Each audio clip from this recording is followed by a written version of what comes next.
Test-4. You will hear a number of different recordings and you will have to answer questions on what you hear. There will be time for you to read the instructions and questions, and you will have a chance to check your work. All the recordings will be played once only. The test is in 4 sections. At the end of the test, you will be given 10 minutes to transfer your answers to an answer sheet. Now turn to Section 1. Section 1.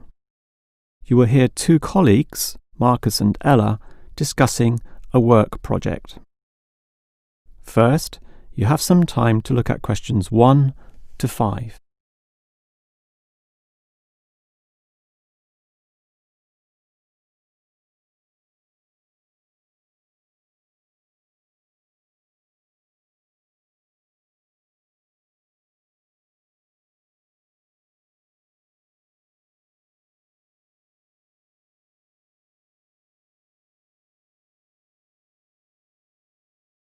You will see that there is an example that has been done for you. On this occasion only, the conversation relating to this will be played first. Okay, Ella, as you know, the deadline for this project is the end of the month, so we'd better plan it well. Yes, I've already been thinking along those lines, and I've decided we should divide this project into 3 phases. The pre-phase, then phase 1, and then phase 2, with strict deadlines involved for each one. The woman uses the term pre-phase, so pre-phase has been written in space. Now we shall begin. You should answer the questions as you listen, because you will not hear the recording a second time. Now listen carefully and answer questions 1 to 5. Okay, Ella, as you know, the deadline for this project is the end of the month, so we'd better plan it well. Yes, I've already been thinking along those lines, and I've decided we should divide this project into 3 phases. The pre-phase, then phase 1, and then phase 2, with strict deadlines involved for each one. Given that we have to finish this quickly, that sounds good. Tell me more. The pre-phase is the simplest. We just need to allocate a space or a place to do our planning, and this space will need to be quite big. Sure, and we have to decide on the equipment needed as well. Remember the last project when we didn't have enough projectors to present our ideas? We lost lots of time there. Yes, that was a bad start. That's why, after the pre-phase is finished, I've allocated a mere 3 days for phase 1. That will involve drawing the plans. We'll need Jenna to help us. And Marco. Yes, but not Susan. Susan is just far too busy to participate, as much as I'd like her in the team. Let's just take Fred instead. He'll do. Sure, Fred's not as experienced as Greg, but I agree he'll do fine for this job. Then it's straight into phase 2. Collecting, collating, analysing and preparing the final report. Can we do that in 5 days? I think that's optimistic, which is why I scheduled 6. That's almost a week. Do we have that much time? We do, and with the right people, 6 days should see the job done. Who are the people for this phase? Arthur and Rob, right? No, Arthur's got other things to do, and Rob's on leave, so Mike alone will be the main man on this part. He's done it before, so it should be fine. But he may need some help with the smaller tasks. Someone who is good with detail and procedures. Peter's not free at the moment, so I can arrange Leo to chip in some time and advice. Leo's very useful, particularly under pressure. And that's everything sorted. Well done, Ella. This report should certainly be ready in time. Before you hear the rest of the conversation, you have some time to look at questions 6 to 10.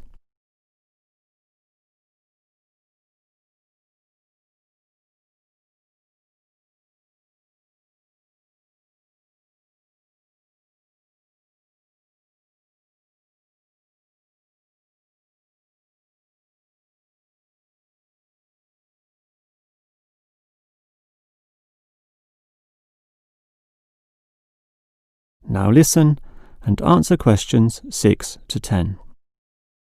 Okay, Ella, you've done a good job with the basic time frame of this project, but what about specifics? What sort of specifics? Well, things like information gathering. Are we going to use questionnaires like we did last time? I was thinking of using the internet to ask people to give their views, but you often get such silly responses when you do that.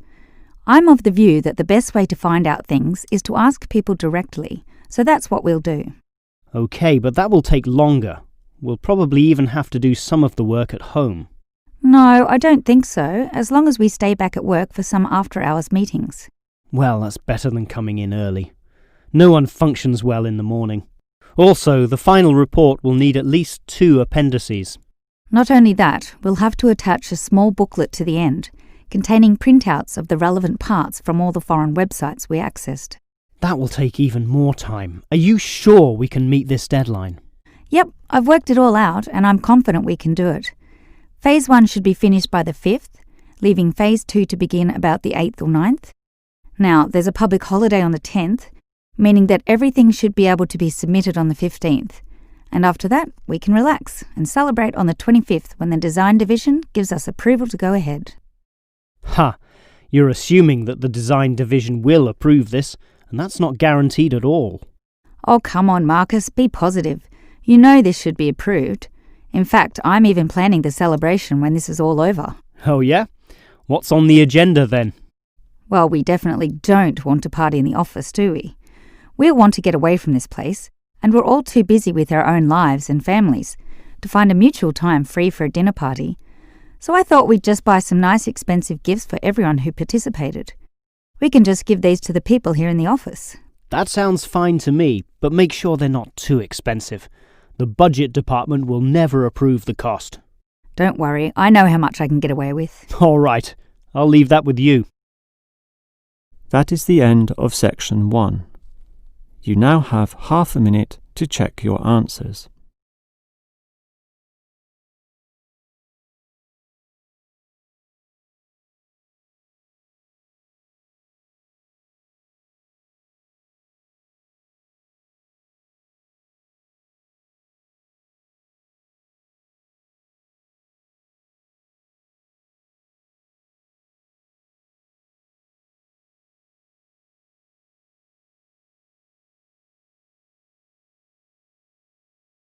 Now turn to section 2. Section 2. You will hear a maintenance worker talking to a university officer about some recent storm damage to the main building. First, you have some time to look at questions 11 to 15.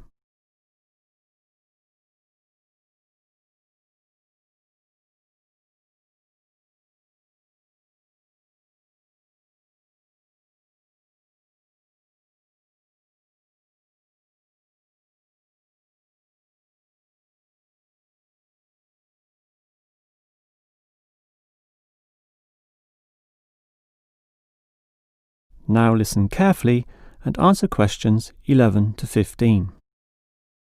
Hello there. I was asked to tell you about the extent of the damage to the main building caused by the recent storm. Oh, that's right. I take it that most of the damage is just to the main building? It is indeed, since the building is so old. However, luckily, the damage is minor, and all of it can be fixed in one day, given that we have 5 people in our team. What will you be doing first? I understand you start at 8 in the morning. That's right. And we were going to remove the fallen tree, but we've been told there are exams that morning, and I'm sure the sound of those saws and other heavy equipment will disturb all the students. So instead we'll fix that leaky roof. That's a 4-hour job, since it involves substantial repair, not like fixing broken windows, which can be done quite quickly. So you'll fix the broken window after that, from midday? We could do that, but since we'll be working in the ceiling, it's more logical to get rid of those birds' nests there.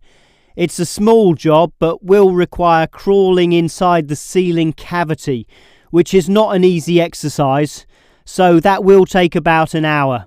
But this is good, since by that time the exams should be over, and we can address that tree which has been blown over. After our 1-hour lunch break, of course. It will be quite noisy dealing with that, but it will be finished by 3 o'clock. Some of our staff will then leave to fix things on another site. An office nearby needs a new window. But 2 of us, including myself, will remain here to paint over that discoloured patch of wall in your office. Oh good, it looks so horrible at the moment. Well, we'll certainly make it look good once again. And in the last hour of our working day, we'll fix up that problem with the wiring. Apparently the power doesn't go to one of the classrooms. Probably some water has gotten into the fuse box, so we'll just change a few wires and clean up the moisture, and it should be fine. Before you hear the rest of the talk, you have some time to look at questions 16 to 20.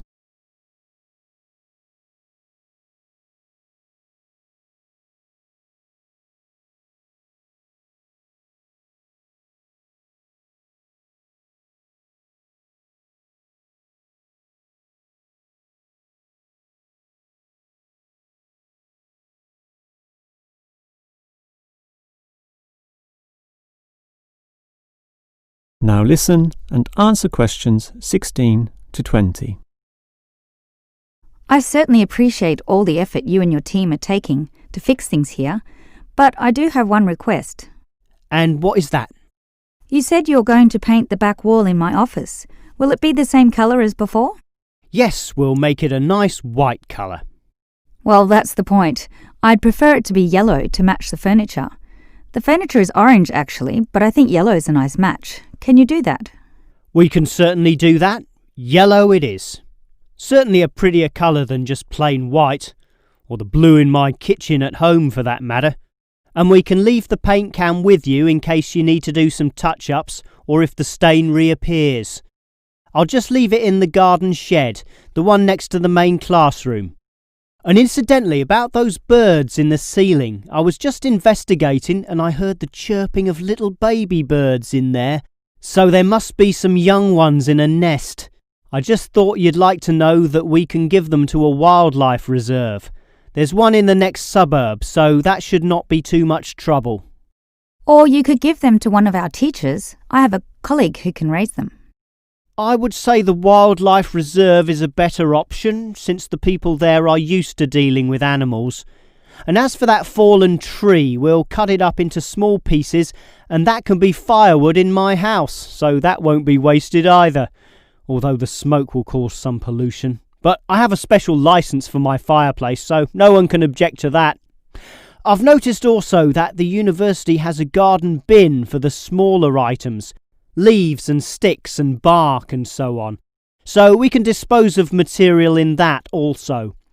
You do have some waste piles out the back, but a proper garden bin means that the material will be recycled, and that's better for the environment, so you can rest assured we will use that. That is the end of section 2. You now have half a minute to check your answers.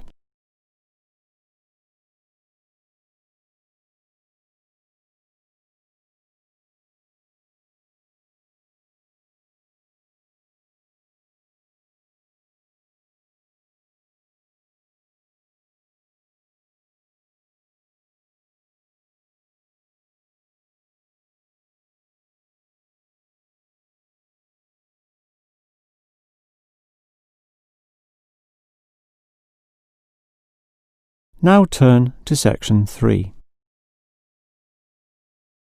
Section 3. You will hear 3 students, Steve, David and Susan, discussing the different courses they attend. First, you have some time to look at questions 21 to 26.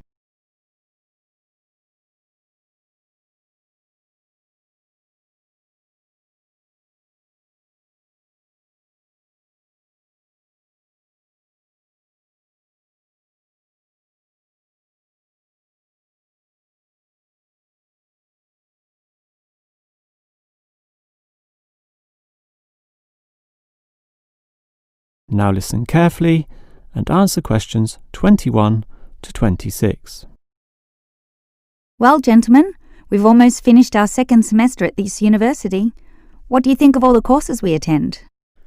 On the whole, I'd say they're quite good, apart from social history, which I find to be a little too inexact. Yes, the lecturer's style is also very, very dull. I certainly agree with you there, although I would say that the textbook is more interesting. Welfare State. The subtitle says, An Examination of Social Development in the 20th Century. Yes, Welfare State is a good book, but look how many pages it has. 458! I agree. It's just too long to be easily read. Far too long, although it's certainly well written in parts. Yes, and if you compare it to the textbook for cultural studies, what's it called? Inner Views, I think. No, that's the book for media studies, and we finished that subject last semester. The book you're thinking of is In Perspective. Oh, sorry, you're right. In Perspective. And the subtitle says, A Comparison of Social Groups. Somewhat interesting, wouldn't you say? Well, mildly so, as is the subject, dealing as it does with such a wide variety of issues. But the book itself certainly oversimplifies a very complex subject. I agree. I also got annoyed at its constant oversimplification. Life is more complicated than what it suggests. Yes, but what you call oversimplifying may well be considered clarifying. Look at this other textbook, Government in Action. Some may say that it also oversimplifies, but it must do so in order to present a coherent picture of an equally complex subject. Government in Action. Which subject? It's the textbook for political theory. Oh, I hate politics. That's why I don't like the active leadership subject either. And most of the stuff in that political theory textbook is based on the American system. You see, it's written by Americans, so it's not even relevant to us here. I'd agree with you there. It's not relevant to us at all, since our government uses the Westminster system. Yes, I suppose that is a problem. Before you hear the rest of the conversation, you have some time to look at questions 27 to 30.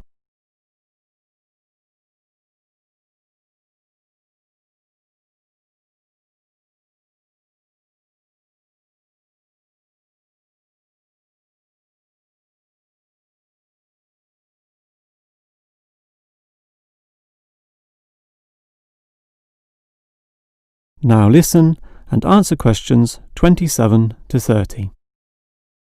Well, it seems we all have certain criticisms about the textbooks we're using, but at the same time we all like some elements, at least, of the subjects we're studying. What's your favourite subject, David? I'm not sure. I like political theory, but...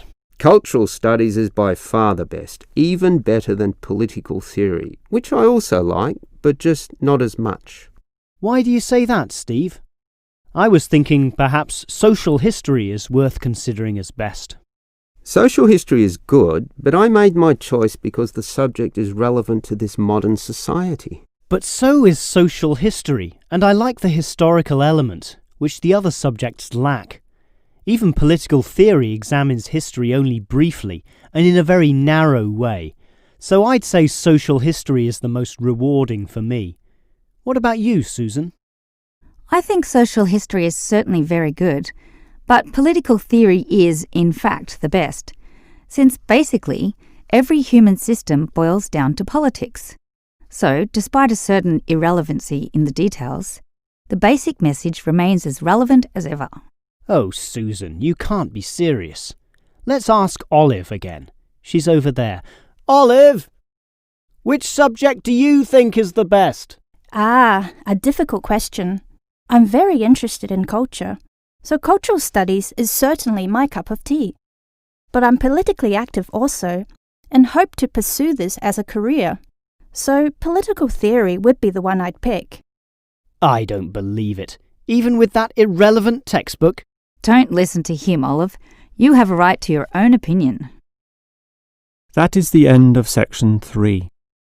You now have half a minute to check your answers.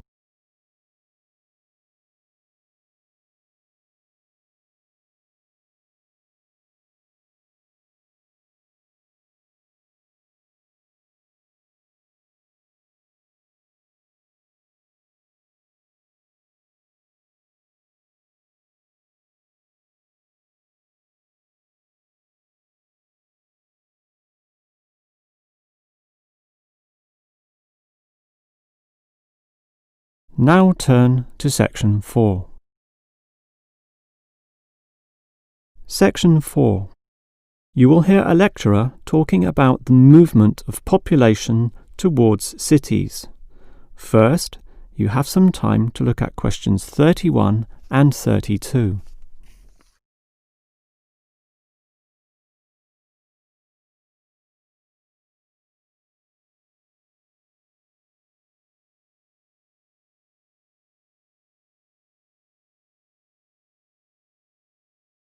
Now listen carefully and answer questions 31 and 32. If you consider the farms of old, the type your father or grandfather grew up on, they were small and labour-intensive, requiring lots of workers. In addition, they often had a diversity of products, be that animal or vegetable, say cows and sheep, or oranges and lemons, with some peaches and a few chickens on the side for the production of eggs. The many workers involved raised their families who needed products and support services, such as medical clinics and schools, so the small country towns had mercantile activity, storefronts and community participation with all ages present and a distinct town culture. And how it has changed. Travel to any small country town in virtually any developed country, and you will often see that these places are now somewhat forlorn and deserted, lacking life and vigour. Many of the residents have long since moved towards the big cities, so the country areas have become depopulated and their downtowns empty. This phenomenon is so predictable and widespread that it even has a name: rural flight or rural exodus, and it has produced some fairly predictable problems. Before you hear the next part of the lecture, you have some time to look at questions 33 to 35.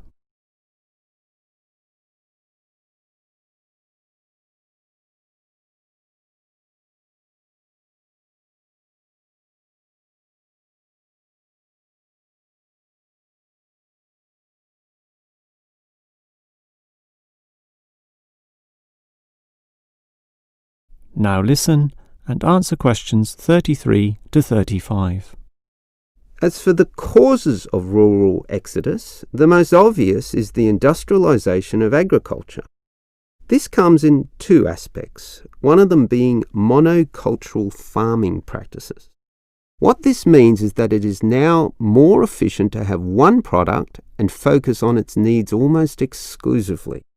So, for example, animal husbandry will usually involve a single type of animal, say pigs, but with huge factory farming techniques, or, in other words, the second aspect, economies of scale. This means instead of 200 pigs, there'll be 2,000, tightly fitted into small pens or cages with high-density waste disposal and automatic feeding systems. Yet, despite this huge size, it can all be controlled by just a dozen farm workers pushing the right button. You might not like it, but in a competitive market, the cheaper the overheads, the better, and one can't argue with market economics. It's simply the way of the modern world, and it has changed the face of rural districts mostly for the worst.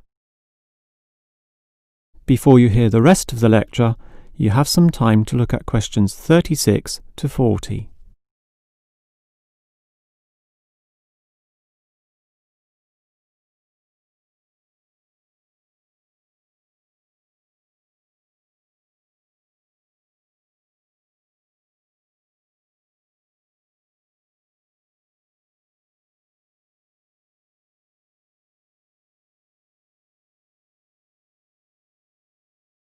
Now listen and answer questions 36 to 40. We can talk at length about the problem of rural exodus, but what about solutions? Well, there is certainly some cause for hope, since many are now feeling the negatives of increasing urbanisation, negatives which the countryside generally does not have. Thus, tourism, for example, is certainly one avenue of revenue and revitalisation. The most important consideration here is that the local residents themselves participate in developing such initiatives and deciding what happens, since outsiders, be they state government or city-based planners, do not fully understand the local settings, the possibilities which may be on offer, or the town culture, since even small rural areas can be highly distinctive from neighbouring ones.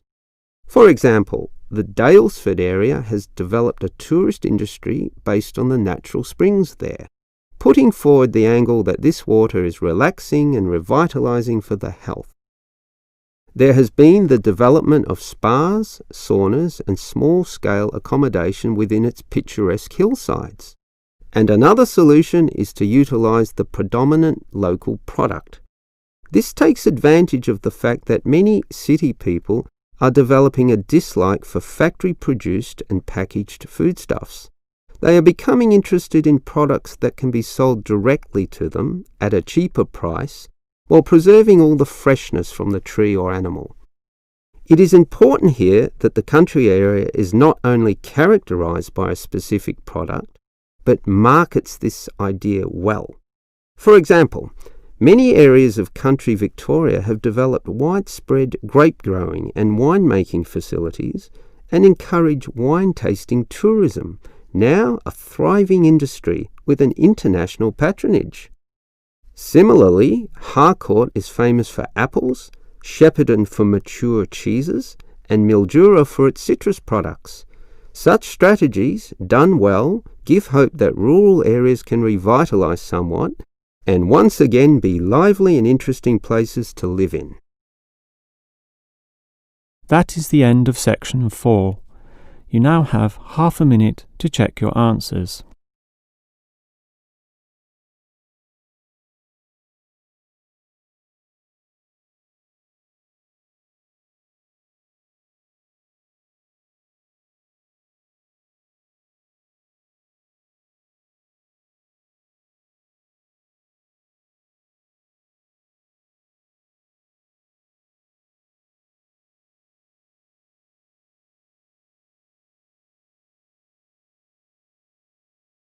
That is the end of the listening test.